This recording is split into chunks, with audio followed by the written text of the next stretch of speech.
بسم اللہ الرحمن الرحیم نحمدہ ونصلی علی رسولہ الکریم اما بعد۔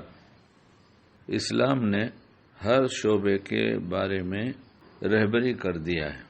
قرآن حدیث کی روشنی میں ہمارے بڑوں نے، کام کرنے والوں نے، فقیہ لوگوں نے مسائل، محدثین نے حدیث، اور ان سب کی روشنی میں ان حضرات نے زندگی گزارنے کا ایک ایسا طریقہ بتا دیا جو اللہ کو پسند ہے۔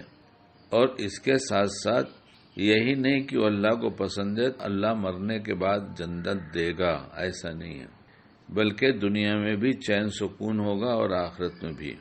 اور چین سکون کے حصول میں جو بہت اہم چیز ہے وہ والدین کے حقوق بھی ہیں کہ والدین کے ساتھ کیسے رہا جائے، والدین کا کیا حق ہے۔ اور صحابہ کو اللہ جزائے خیر دے کہ انہوں نے سوال کر کر کے ہمارے لیے بہت راہ کھول دیا، ہمارے لیے بہت آسانی کر دیا۔ ہمیں پریشان ہونے کی ضرورت نہیں کہ ہم کہاں سے سیکھیں، کیا کریں، کہاں جائیں، یا دنیا والوں کے تجربات پر زندگی گزاریں۔ ایسا صحابہ نے ہمیں نہیں چھوڑا، بلکہ آپ علیہ الصلوۃ والسلام سے سوال کر کر کے ہمیں راہ ہدایت بتا دیا، خود کر کے دکھایا اور ہمیں کرنے کا ڈھنگ سکھایا۔ سوالات بھی عجیب عجیب ان کے ہوتے تھے، اور عجیب نہیں ہوتے تھے بلکہ وہ ضروری سوال کرتے تھے جس کا ان سے تعلق ہوتا تھا۔ جن کام کو کیا کرتے تھے اس کام کے بارے میں پوچھا کرتے تھے۔ اب ہماری عادت ایسی بگڑی کہ ہم نے پوچھنا ہی چھوڑ دیا، لوگوں کو جو کرتے دیکھا وہ کرتے رہے اور وہی کرتے کرتے مر گئے۔ صحابہ نے ایسا نہیں کیا۔ صحابہ جب ایمان لائے، بدلے، تو انہیں سمجھ میں آ گئی تھی یہ بات کہ ہر کام کا طریقہ آپ علیہ الصلوۃ والسلام سے پوچھ لینا چاہیے۔ اور آپ علیہ الصلوۃ والسلام کے پردہ فرمانے کے بعد، دنیا سے تشریف لے جانے کے بعد، جو لوگ بچے تھے ان سے پوچھا گیا۔ اسی طرح سے سلسلہ آج تک چلتا رہا، اور پوچھنے والے پوچھ رہے ہیں اور نہ پوچھنے والے اندھیرے میں چل رہے ہیں، اور اندھیرے میں ٹھوکر لگے گی ہی۔ لیکن پوچھنے والے بہت کم ہو گئے۔ کاش میں بھی صبح سے لے کے شام تک جو کچھ کرتا ہوں اس کے بارے میں علماء سے پوچھوں میں کہ مجھے یہ کام کیسے کرنا چاہیے، یہ کام کیسے کرنا چاہیے۔ بہت کچھ پوچھنے کے بعد آج بھی لگتا ہے کہ کتنی باتیں ہم نہیں جانتے۔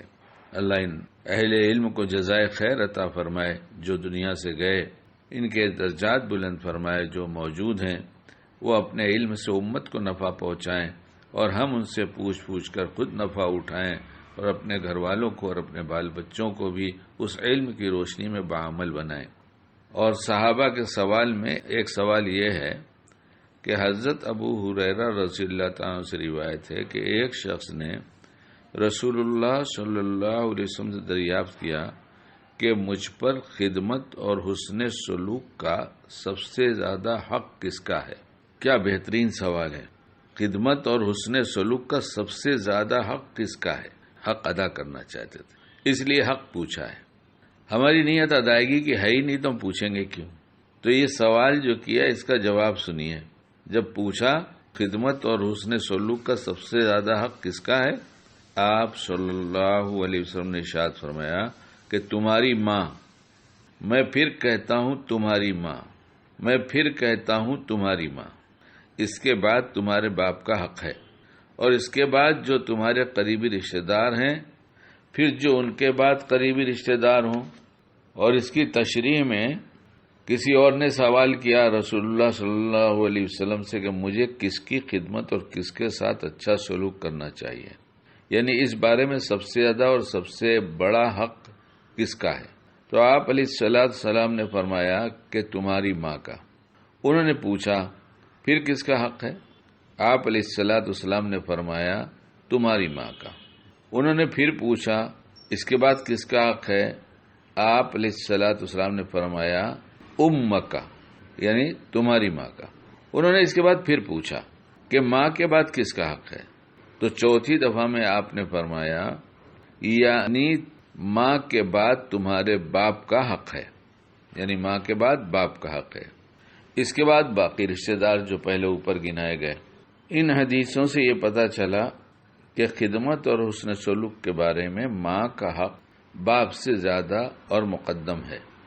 قرآن مجید سے بھی یہی معلوم ہوتا ہے، کیونکہ کئی جگہ اس میں ماں باپ کے ساتھ حسن سلوک کی تاکید کے ساتھ ساتھ خاص طور سے ماں کی ان تکلیفوں اور مصیبتوں کا ذکر فرمایا گیا ہے جو حمل اور ولادت اور پھر دودھ پلانے اور پالنے میں خصوصیت کو جو ماں کو زحمت اٹھانی پڑتی ہے، وہ اس لیے ماں کا حق زیادہ ہے۔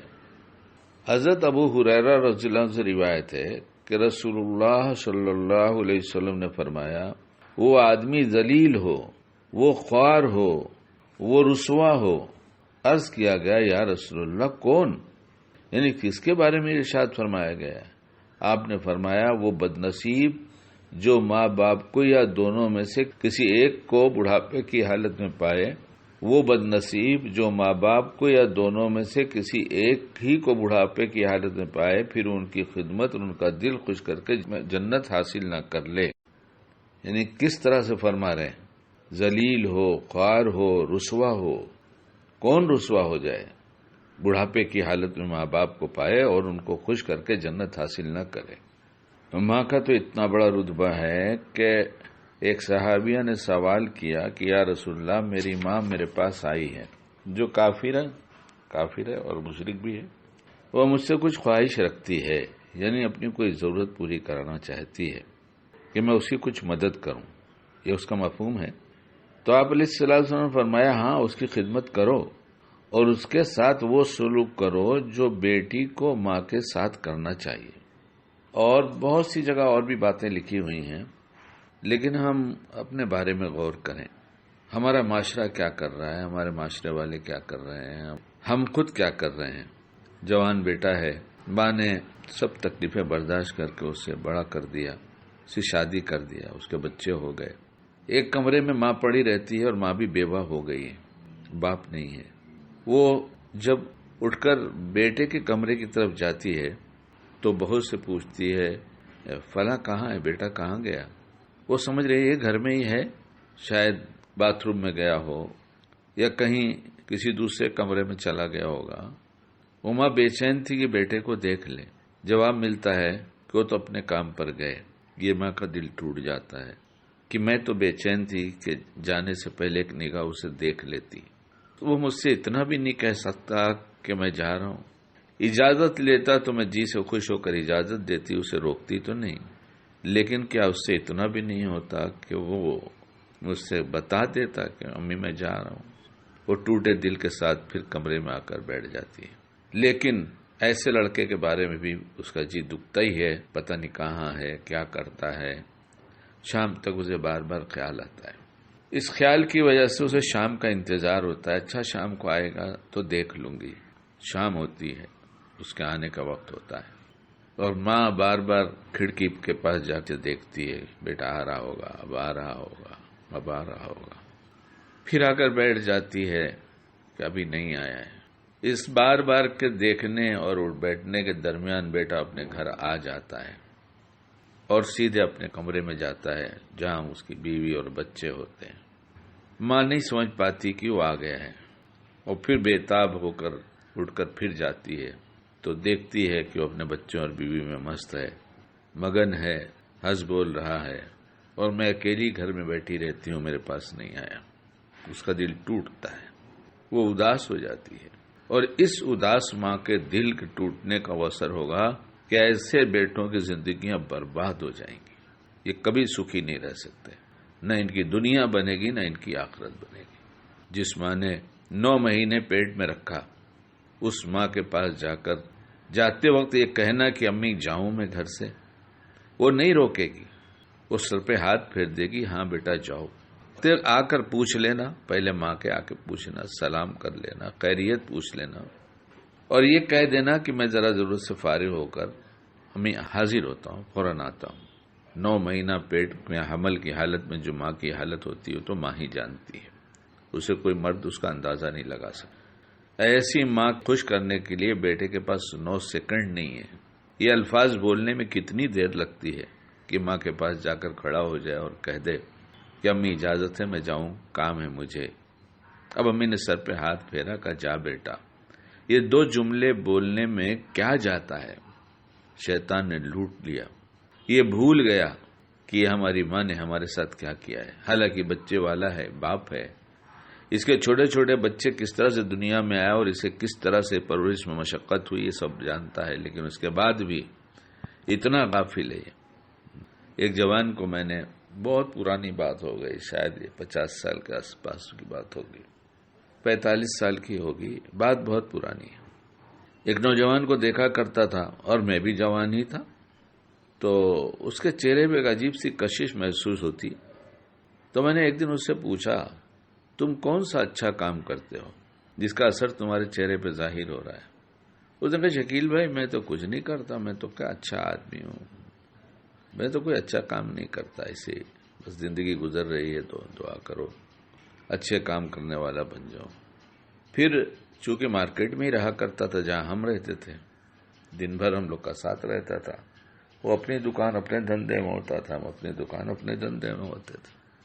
اچانک ایک دن خیال ہوا تو میں نے اس سے سوال کیا کہ تمہارے اماں ابا ہیں؟ اس نے کہا نہیں، ابا کا تو انتقال ہو گیا، اماں ہیں۔ ہم نے کہا بوڑھی ہو گئی؟ کہاں بوڑھی ہو گئی، تو تم تو کئی بھائی ہو، ماں کس کے ساتھ رہتی ہے؟ تو اس نے کہا ماں تو میرے ساتھ ہی رہتی ہے۔ میں تم ماں کے ساتھ کیا کرتے ہو؟ تو اس نے کہا ماں کے ساتھ کیا کرتا ہوں؟ کیا مطلب ہے، تم کیوں ایسی بات پوچھ رہے؟ مطلب میرا یہ ہے کہ تم گھر جاتے ہو تو پہلے ماں سے ملتے ہو، اپنے بچوں سے ملتے ہو، آتے ہو واپس تو کیسے آتے ہو، تو گھر کے بارے میں ذرا کچھ بتاؤ۔ اس نے کہا میں گھر جاتا ہوں تو سب سے پہلے ماں سے ملتا ہوں۔ میری ماں باہر ایک دیوان ہے، یعنی سونے کا ایک چھوٹا سا ایسا بستر جو سمجھ لو تقریباً 2.5 فٹ 3 فٹ بائی 6 فٹ کا ہوتا ہوگا، سنگل بیڈ، وہ اس پر بیٹھی رہتی ہیں۔ جب میں داخل ہوتا ہوں تو ان سے جا کے لپٹ جاتا ہوں، ان کی پیشانی کو بوسہ دیتا ہوں، خیریت پوچھتا ہوں، پیر ویر دبانے لگتا ہوں۔ پھر ماں کہتی ہیں کہ جانا بیٹا، ابھی تھک آیا ہے، ہاتھ پیر دھو لے، فریش ہو جا، پھر کھانا کھا لے، میں بھی تیرے انتظار میں تھی، آ جائے تو میں کھانا کھاؤں گی تیرے ساتھ۔ تو اس نے یہ تو گھر میں داخل ہونے کی بات بتایا، اب درمیان کی اور کوئی بات نہیں سناتا۔ مطلب باہر آتے وقت کیا کرتے ہو، گھر سے باہر نکلتے ہو تو ماں کے ساتھ کیا کرتے ہو؟ اس نے کہا کہ میں ماں کو بتا کر نہیں نکلتا کہ میں گھر سے جا رہا ہوں، بلکہ ماں سے اجازت لیتا ہوں تو گھر سے نکلتا ہوں۔ میں ماں کے پاس جا کر بیٹھ جاتا ہوں اور پوچھتا ہوں اماں جاؤں؟ کام ہے اماں؟ میری ماں میرے سر پر ہاتھ پھیرتی ہے، دعائیں دیتی ہے، اجازت لے کر جاتا ہوں۔ یہاں تک کہ کبھی ماں ٹوائلٹ میں ہوتی ہے، مجھے کتنا بھی ارجنٹ کام ہو میں نہیں جاتا، میں انتظار کرتا ہوں۔ پھر جب آ کر وہ اپنی جگہ پر بیٹھ جاتی ہے تو پھر اسی طرح سے جیسے پوچھ کر جایا کرتا ہوں، ٹھیک اسی طرح پھر اجازت لیتا ہوں، پھر میری ماں مجھے دعائیں دیتی ہے، میرے سر پر ہاتھ پھیرتی ہے، تب میں جاتا ہوں۔ یہ اس بیٹی کی داستان ہے جس کو دیندار نہیں کہا جاتا۔ اس نے تو مجھے یہاں تک کہا کہ میں نماز بھی نہیں ڈھنگ سے پڑھتا، میں کائے کا دیندار ہوں، میرے چہرے سے کیا تم کو نظر آتا ہے، پتہ نہیں کیا کیا پوچھتے ہو تم۔ لیکن پوچھتے پوچھتے یہ خبر ملی جو میں نے آپ کو سنایا۔ ایک بزرگ نے جو بڑے اللہ والے تھے، دنیا سے گئے، اللہ ان کی مغفرت فرمائے، ایک دن ایسے ہی ماں کا تذکرہ ہونے لگا کہ ماں کے ساتھ کیسا سلوک کرنا چاہیے اور ان کو خوش کرنے کے لیے کیا کیا ہونا چاہیے۔ تو ان بزرگ نے سنایا کہ میری والدہ کو میں نے یو پی سے بمبئی بلایا، ان کی آنکھ میں تکلیف تھی، میں نے علاج کروایا، اور بھی کچھ تکلیف تھی، اللہ کی دی توفیق سے علاج ہو گیا اور وہ تندرست ہو گئی۔ اور ایک دن بہت خوش ہو کر مجھ سے کہنے لگی بیٹا تو نے مجھے خوش کر دیا اور میرا حق ادا کر دیا۔ ان بزرگ نے کہا کہ میں نے میری ماں سے کہا اماں پوری زندگی کے احسانات تو آپ کے ہیں ہی اپنی جگہ سب، لیکن میری پیدائش کے وقت جو درد زے ہوا آپ کو، اس درد زے کا ایک حصہ بھی میں ادا نہیں کر سکا، سجائے کہ پورا حق ادا کر دی۔ آپ کا حق ادا نہیں ہو سکتا ماں، سب کچھ کر ڈالوں میں لیکن آپ کا حق ادا نہیں ہو سکتا۔ ماں خوش ہو کر دعا دے دے یا صرف خوش ہو جائے تو خوش کرنے والے بیٹوں کی بیٹیوں کی زندگیاں خوشحال ہو جاتی ہیں۔ ماں کی خوشی بچوں کے لیے خوشحال بنانے کا ذریعہ ہے، اور ایسے لوگوں کو اللہ تعالیٰ پسند کرتا ہے جس نے اپنے بوڑھے ماں باپ کو خوش کیا۔ ہمارا تو دستور یہ ہو گیا ہے کہ ہمارے پاس اتنا وقت نہیں ہے، ماں باپ گھر کے زائد سامان ہو گئے ہیں، جیسے گھر میں بغیر کام کا بغیر نفع کا کوئی سامان ایسا ہے جو پرانا ہو گیا ہے، شاید کام آ جائے یا اس کو بنگال میں بیچنے کا موقع نہیں مل رہا ہے، اس لیے کونے میں پڑا ہے، رکھا ہوا ہے۔ ایسی آج کی نسل جس کو دیندار کہتے ہیں ان کے بارے میں بھی جانتا ہوں کہ ماں باپ کے دل کتنے دکھا رہے ہیں۔ کیا بگڑ جاتا اگر باہر سے آنے کے بعد فوراً اپنے ماں کے پاس چلے جاتے اور بیٹھ جاتے۔ ایک جوان مجھ سے بہت سوالات کیا کرتا تھا، میری ملاقات سال یا 1.5 سال 2 سال کے بعد کبھی ہوئی، میں نے دیکھا نہیں۔ اس کے سوالات کے بہت اچھے ہوتے تھے، عملی بات پوچھا کرتا تھا، عمل کرتا تھا۔ تو ملاقات کے لیے آیا، دیکھا تو جی میرا خوش ہوا، پھر آنا جانا اور باتیں سننا اور میری کلپ سننا، یہ سلسلہ چلتا رہا۔ ایک دن میں نے اس سے پوچھا کہ تمہارے گھر میں کون کون ہے؟ تو اس نے بتایا اتنے لوگ ہیں، اس میں اماں اور ابا بھی ہیں۔ تو میں نے کہا تم ایک دن اپنی امی سے پوچھو کہ اماں آپ کو کھانے میں کیا چیز پسند ہے، اور جب بڑھاپا آتا ہے تو ایسی چیزیں کھانے کا جی چاہتا ہے کہ گلاب جامن ہے، رس گلے ہیں، ملائی سینڈوچ ہے، سب نرم نرم چیزیں ہیں، یا آئس کریم ہے، ان سے پوچھو۔